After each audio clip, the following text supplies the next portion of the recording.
അസ്സലാമു അലൈക്കും. Welcome back to Visal media. ഞാൻ ഫക്രുദ്ദീൻ ബന്താവൂർ. ഹബീബായ തിരുനബിയുടെ മാതാപിതാക്കൾ ആമിന ബീവിയും അബ്ദുള്ളയും പുനർജനിച്ചിട്ട് ഹബീബായ നബിയെ കണ്ട് വിശ്വാസികളായിട്ട് വീണ്ടും മരണത്തിലേക്ക് വഴുതിപ്പോയ ഒരു ചരിത്ര സംഭവം ചരിത്ര പുസ്തകങ്ങളിലൊക്കെ കാണാം. ആ ഒരു വിഷയമാണ്, ആ ഒരു ചരിത്ര സംഭവമാണ് ഇന്നത്തെ വീഡിയോയിൽ ഉൾക്കൊള്ളിച്ചിട്ടുള്ളത്. നബി സല്ലല്ലാഹു അലൈഹി വസല്ലമയുടെ 6-ാമത്തെ വയസ്സിൽ മരണപ്പെട്ടു പോയതാണ് ഉമ്മ ആമിന ബീവി. ഹബീബായ നബി ഉമ്മയുടെ ഗർഭപാത്രത്തിൽ 3-4 മാസമാകുമ്പോൾ ജീവൻ നഷ്ടപ്പെട്ടു പോയ ഒരാളാണ് ഉപ്പ അബ്ദുള്ള. പിന്നീട് ഹബീബായ നബിയുടെ ജീവിതമൊന്നും ഇവർ കണ്ടിട്ടില്ല. മദീനയിൽ നിന്ന് മക്കയിലേക്ക് ഒരു ഹജ്ജിന് വേണ്ടി വരുന്നൊരു സമയത്താണ് ഹബീബായ നബിയുടെ ആഗ്രഹപ്രകാരം നബി സല്ലല്ലാഹു അലൈഹി വസല്ലമയുടെ മാതാപിതാക്കൾ വീണ്ടും ഒരു പുനർജന്മം ഉണ്ടാവുകയും ഹബീബായ നബിയെ കണ്ണോട് കണ്ട് ആ ഒരു കാതോട് കേട്ട് ആ ഹബീബായ നബി ഉൾക്കൊണ്ട് വിശ്വാസികളായിട്ട് വീണ്ടും മരണപ്പെടുന്ന ഒരു സംഭവം ചരിത്ര ഗ്രന്ഥങ്ങളിലൊക്കെ പറഞ്ഞിട്ടുണ്ട്. ആ ഒരു സംഭവം ഇത് ആദ്യമായിട്ട് കേൾക്കുന്ന ആളുകളാണെങ്കിൽ ആ വിവരങ്ങളൊന്ന് കമന്റ് ചെയ്യണം. അതല്ല ഇതിനു മുൻപ് നിങ്ങൾ കേട്ടിരുന്നത് എവിടെ നിന്നാണ് നിങ്ങൾ കേട്ടതെന്ന് ഓർമ്മയുള്ള ആളുകളുണ്ടെങ്കിൽ അതുകൂടി ഒന്ന് പങ്കുവെക്കാൻ മറക്കരുത്. ഒരിക്കലും ആയിഷാ ബീവിയും ഒത്തിട്ട് നബി സല്ലല്ലാഹു അലൈഹി വസല്ലമ തന്റെ ഹജ്ജിന് വേണ്ടി മദീനയിൽ നിന്ന് മക്കയിലേക്ക് വരുന്ന ഒരു സന്ദർഭം, ഒരു സ്ഥലത്തേക്ക് എത്തിയപ്പോൾ ഹബീബായ നബി വല്ലാതെ സങ്കടപ്പെട്ടു, വല്ലാതെ കരയുന്നുണ്ടായിരുന്നു. ഹബീബായ നബിയുടെ ആ സങ്കടവും കരച്ചിലും കണ്ടപ്പോൾ ആയിഷാ ബീവിയും കരഞ്ഞു. പക്ഷേ നബി സല്ലല്ലാഹു അലൈഹി വസല്ലമ മറ്റെവിടേക്കോ ഒന്ന് പോയി. പിന്നെ വരുന്നത് നബി സല്ലല്ലാഹു അലൈഹി വസല്ലമയുടെ മുഖമാകെ സന്തോഷത്തിന്റെ ഒരു പൂമരം പെയ്യുന്ന ഒരു അവസ്ഥയിലാണ്. ഹബീബായ നബി അത്ര സന്തോഷത്തോടെയുള്ള ഒരു മുഖം ഇത് കണ്ടപ്പോൾ ആയിഷാ ബീവിക്ക് അതിലേറെ ആഹ്ലാദം, സന്തോഷം. അപ്പൊ ആയിഷാ ബീവി ചോദിച്ചു, അല്ല നബിയെ, അങ്ങ് വല്ലാതെ സങ്കടപ്പെട്ടപ്പോൾ ഞാനും ഒരുപാട് കരഞ്ഞു പോയാലും അങ്ങയുടെ സങ്കടത്തിന്റെ കാരണം എനിക്കറിയില്ല, പക്ഷേ അതിലൊരു വസ്തുതയുണ്ടെന്ന് എനിക്ക് ബോധ്യമായിട്ടാണ് ഞാൻ സങ്കടപ്പെട്ടത്. ഇപ്പോൾ ഇതാ അങ്ങയുടെ മുഖം ഒരുപാട് പ്രസന്നതയോടെയാണ്. അങ്ങ് എന്താണ് ഇപ്പൊ സന്തോഷിക്കാൻ കാരണം, എന്താണ് അങ്ങേക്ക് പറ്റിയത്? അപ്പോഴാണ് ഹബീബായ നബി ആ ഒരു രഹസ്യം വെളിപ്പെടുത്തുന്നത്. ഞാൻ എൻ്റെ ഉമ്മയുടെ ഖബറിന്റെ അരികിലൂടെയാണ് ഞാൻ വന്നത്. ആ സമയം ഞാൻ ആകെ സങ്കടപ്പെട്ടു പോയി. അല്ലാഹുവിനോട് ഞാൻ പ്രാർത്ഥിച്ചു, എൻ്റെ പ്രിയപ്പെട്ട ഉമ്മയെ എനിക്കൊന്ന് ജീവനോടുകൂടി കിട്ടിത്തരുമോ? അവരെ ഒന്ന് എനിക്ക് കാണണം, സംസാരിക്കണം എന്ന് എനിക്ക് ആഗ്രഹമുണ്ട്. അങ്ങനെ ഇതാ എൻ്റെ ഉമ്മയും ഉപ്പയും പുനർജനിച്ചു വന്നു. ആ ജനിച്ച മാതാപിതാക്കൾ എന്നോട് സംസാരിച്ചു, അവരെന്നെ വിശ്വസിച്ചു, അവരെന്നിൽ വിശ്വാസം പ്രകടിപ്പിച്ചു. അവർ പിന്നീട് വീണ്ടും മരണത്തിലേക്ക് പോയി. ഇതൊരു സന്തോഷമാണ് ഹബീബായ നബിക്ക് ഉണ്ടായിരുന്നത്. കാരണം ഹബീബായ നബിയുടെ മാതാപിതാക്കൾ എന്ന് പറഞ്ഞാൽ ആരാണ്? അഷ്റഫുൽ ഖൽഖായ നബി എന്നൊരു ചരിത്ര പുരുഷനപ്പുറം ഹബീബായ നബിയുടെ ഓരോരോ പദവികളും ഓരോ സ്ഥാനങ്ങളും അറിയുമ്പോഴാണ് ആ മാതാപിതാക്കളോളം ഭാഗ്യം ചെയ്ത മാതാപിതാക്കൾ ഈ ഭൂലോകത്തുണ്ടാകുമോ? നബിനെ കാണാൻ ഭാഗ്യം ലഭിച്ച എത്ര സ്വഹാബികളുണ്ട്, വിശ്വസിക്കാൻ കഴിഞ്ഞ നമ്മളെപ്പോലെയുള്ള എത്ര വിശ്വാസികളുണ്ട്.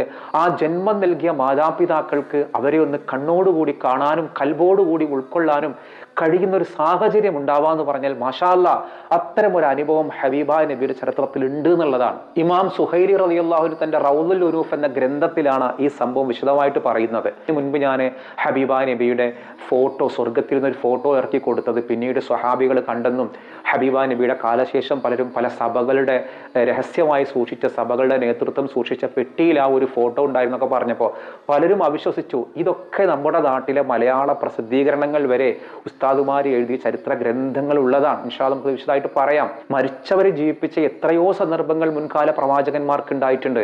ആ പ്രവാചകന്മാർക്കൊന്നും ഉണ്ടായ ഒരു സംഗതി ഹബീബായ നബിക്ക് ഉണ്ടാകുമ്പോൾ അവിശ്വസിക്കേണ്ട ഒരു കാര്യമില്ല. ഈ ഒരു കിതാബിൽ പറയുന്ന റൗദുൽ ഉനൂഫ് എന്ന് പേരുള്ള ഈ കിതാബിൽ ഇമാം സുഹൈലി റളിയല്ലാഹു അൻഹു പറയുന്ന ഒരു ഹദീസിലെ പരമ്പരകളിൽ ചിലര് ഉൾക്കൊള്ളാൻ കഴിയാത്ത ആളുകളാണെന്നും അതുകൊണ്ട് ഈ ഹദീസ് ദുർബലമാണെന്നും പറയപ്പെട്ട ചുരുക്കം ചില ആളുകളൊക്കെ ഉണ്ട്.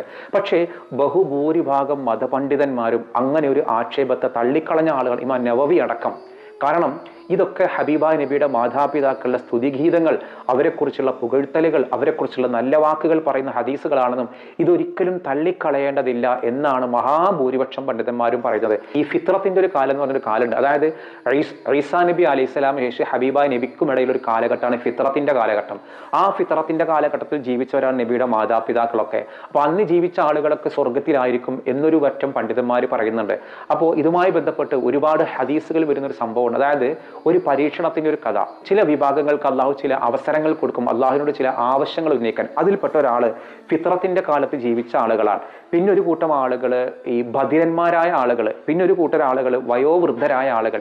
ഈ വിഭാഗം ആളുകൾക്ക് ചില അവസരങ്ങൾ ഉണ്ടാകുമത്രേ അള്ളാഹുവിനോട് ചോദിക്കാൻ. അപ്പോ ബധിരരായ ആളുകൾ പറയും, പടച്ച റബ്ബേ, ഞങ്ങൾ ഇസ്ലാമിനെ കുറിച്ചൊന്നും കേട്ടിട്ടില്ല, അറിഞ്ഞിട്ടില്ല, അതുകൊണ്ട് ഞങ്ങൾക്കൊരവസരം തരണം എന്നാണ് ഇവർ അന്ത്യനാളിൽ ചോദിക്കുക. അപ്പൊ ബധിരരായ ആളുകൾ എന്ന് പറഞ്ഞാൽ ചെവി കേൾക്കാത്ത ആളുകൾ എന്ന് മാത്രമല്ല, ഇപ്പോൾ ആൻഡമാൻ നിക്കോബർ ദ്വീപിലുള്ള ചില ആദിവാസി വിഭാഗമുണ്ട്, ഇവരൊക്കെ ശരിക്കും ഇസ്ലാമിനെ കുറിച്ച് കേട്ടിട്ടുണ്ടാവുമോ? അപ്പോൾ ചില റിസർവ്ഡ് ആയ ചില സ്ഥലത്തുള്ള ചില ആളുകളൊന്നും ഇസ്ലാമിനെ കുറിച്ച് കേട്ടിട്ടുണ്ടാവില്ല, മേ ബി ഉണ്ടാവാതിരിക്കാം.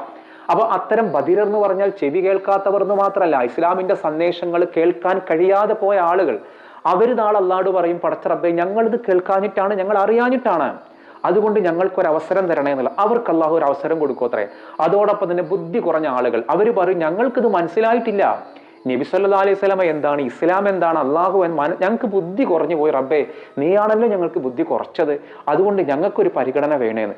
ഇനി ഒരു വിഭാഗം പറയും, വയോവൃദ്ധരായ ആളുകൾ, അവർ പറയും ഞങ്ങൾക്കത് മനസ്സിലാവാനുള്ള ബുദ്ധിയൊക്കെ ഉണ്ടായിരുന്നു, യൗവനുണ്ടായിരുന്നു, പക്ഷെ അന്നൊന്നും ഞങ്ങൾ ഇത് അറിഞ്ഞില്ല, ഇപ്പൊ അത് വയോവൃദ്ധരായ സമയത്താണ് അന്ന് ഞങ്ങൾക്ക് ഉൾക്കൊള്ളാൻ കഴിഞ്ഞു പോയില്ല എന്ന് പറയുന്ന വയോവൃദ്ധർ. ഒരു വിഭാഗം ആളുകൾ ഫിത്രത്തിന്റെ കാലത്ത് ജീവിച്ച ആ ഒരാളുകൾ, അതായത് ഈസാ നബി അലൈഹി സ്വലാമിന്റെയും ഹബീബ നബിയുടെയും കാലത്തിനിടക്ക് ജീവിച്ച നബി സല്ലല്ലാഹു അലൈഹി വസല്ലമയുടെ മാതാപിതാക്കളൊക്കെ ഉള്ളൊരു കാലഘട്ടം.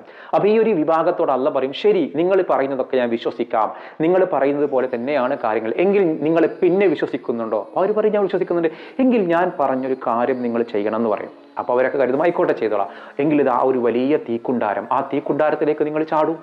നിങ്ങൾ ഈ പറയുന്ന കാര്യത്തിൽ എന്നെ നിങ്ങൾക്ക് വിശ്വാസമുണ്ട്, ഞാനാണ് അള്ളാഹു എന്ന് വിശ്വാസമുണ്ടെങ്കിൽ നിങ്ങൾ അതിലേക്കൊന്ന് ചാടട്ടെ. അപ്പൊ ആ സമയത്ത് ചില ആളുകൾ മാത്രം അങ്ങോട്ട് ചാടും, അള്ളാഹുവിലുള്ള ശരിക്കുള്ള വിശ്വാസമുള്ള ആളുകൾ ചാടും. ശരിയായ വിശ്വാസികൾ എന്ത് ചെയ്യും? അങ്ങോട്ട് ചാടും, അല്ലാത്തവർ ചാടൂല. ഇങ്ങനൊരു പരീക്ഷണത്തിന്റെ സംഭവം ഹദീസിൽ റിപ്പോർട്ട് ചെയ്യുന്നുണ്ട്. ഈ ഒരു സംഭവം ഇമാം അഹ്മദ് റളിയല്ലാഹു അൻഹു, ഇമാം അൽ ബസ്സാർ റളിയല്ലാഹു അൻഹു, ഇമാം ഇബ്നു ഹിബ്ബാൻ റളിയല്ലാഹു അൻഹു എന്നിവരൊക്കെ റിപ്പോർട്ട് ചെയ്ത ഹദീസുകളിലാണ് ഈ സംഭവങ്ങളൊക്കെ കൃത്യമായിട്ട് പറയുന്നത്. നമുക്ക് ആമിന ബീവി റളിയല്ലാഹു അൻഹ എന്ന് പറയുമ്പോൾ ആമിന ബീവി എന്ന് കേൾക്കുമ്പോൾ ഒരു പ്രായമുള്ള ഒരു സ്ത്രീയായിട്ട് തോന്നുന്നുണ്ടോ? അങ്ങനെയൊന്നുമല്ല. യൗവന കാലത്ത് കല്യാണം കഴിച്ച് അബ്ദുള്ളയുടെ ഭാര്യയായിട്ട് വന്ന് അവർ തമ്മിൽ വല്ലാത്തൊരു പ്രണയാതുരമായ ബന്ധമായിട്ട് മാറി. ആ കച്ചവട സംഘത്തിലേക്ക് പോയ അബ്ദുള്ള തൻ്റെ ആകെ മനസ്സിലുള്ളത് തൻ്റെ ഭാര്യയെക്കുറിച്ചാണ്. തൻ്റെ ഭാര്യ ഗർഭിണിയായതുപോലും ആ പാവ മനുഷ്യൻ അറിഞ്ഞിട്ടില്ല. നിഷ്കളങ്കനായ നല്ലൊരു യുവാവായിരുന്നു അബ്ദുള്ള. ആ അബ്ദുള്ള തിരിച്ചു വരുമ്പോൾ മദീനയിൽ വെച്ചിട്ട് മരണപ്പെടുകയാണ് സുഖമില്ലാതെ. ആമിന ബീവി ഇതൊന്നും അറിയാതെ തൻ്റെ പ്രിയതമനെ കാത്തിരിക്കുക. അങ്ങനെ സ്നേഹസമ്പന്നയായ ഒരു യുവതി പിന്നെ അറിയാൻ തൻ്റെ ഭർത്താവ് മരണപ്പെട്ടു. എന്തൊക്കെ കഥകൾ പറഞ്ഞു കൊടുക്കാണ്ടായിരുന്നു. ഗർഭത്തിലുള്ള മോനെ കുറിച്ചിട്ട്, പ്രസവിച്ചു വന്നപ്പോൾ പൊന്നുമോൻക്ക് മുഹമ്മദ് എന്ന് പേരിട്ടത്, ആ മകൻ്റെ കഥകൾ, നെഞ്ചു പിളർന്ന സംഭവങ്ങൾ, ഇതൊക്കെ പറയുമ്പോഴേക്ക് അത് കേൾക്കാൻ ഒരാളുണ്ടായിരുന്നില്ല. പിന്നീട് ഈ മകൻ്റെ 6 വയസ്സാവ കയ്യും പിടിച്ചിട്ട് പോവാണ് തൻ്റെ പ്രിയതമൻ്റെ കബറിൻ്റെ അരികിലേക്ക്. അവിടെ തൻ്റെ മദീനയിലുള്ള കുടുംബക്കാരെ കാണുന്നു. ആ പ്രണയാതുരമായ ആമിന ബീവി അവിടെ വെച്ച് തന്നെ തൻ്റെ ഭർത്താവിൻ്റെ കബറിനരികിൽ ആ നാട്ടിൽ വെച്ചിട്ടാണ് മരണപ്പെടുന്നത്. അങ്ങനെ ഒരു മാതാപിതാക്കൾക്ക് ഈ ഹബീബായ നബിയെ കാണണ്ടേ? ആ നബിനെ കണ്ടു എന്നൊരു ഹദീസ് ഉണ്ടെങ്കിൽ അതെന്തിനാണ് നമ്മൾ അവിശ്വസിക്കുന്ന? എന്തിനാണ്? മാഷാ അല്ലാഹ്, ഇതുപോലെയുള്ള ചരിത്രങ്ങളൊക്കെ നമ്മൾ കേൾക്കണം. കക്കാട് മുഹമ്മദ് ഫൈസി ഉസ്താദിന്റെ മുഹമ്മദ് റസൂലുള്ള എന്നൊരു ചരിത്ര പുസ്തകമുണ്ട്. അതിൽ എമ്പാടും ചരിത്രങ്ങൾ ഹബീബായ നബിയെ കുറിച്ച് പറയുന്നുണ്ട്. ഞാൻ അതിനു മുമ്പ് പറഞ്ഞ ഹബീബായ നബിയുടെ ഫോട്ടോ ഇതൊക്കെ അൽ ഇർഫാദ് മാസികയിൽ മുമ്പ് എഴുതിയിരുന്നതാ. അതൊക്കെ മുഹമ്മദ് റസൂലുള്ള എന്ന് പറയുന്ന കക്കാടുസ്ഥാൻ ചരിത്ര പുസ്തകത്തിൽ കൃത്യമായിട്ട് പറയുന്നുണ്ട്.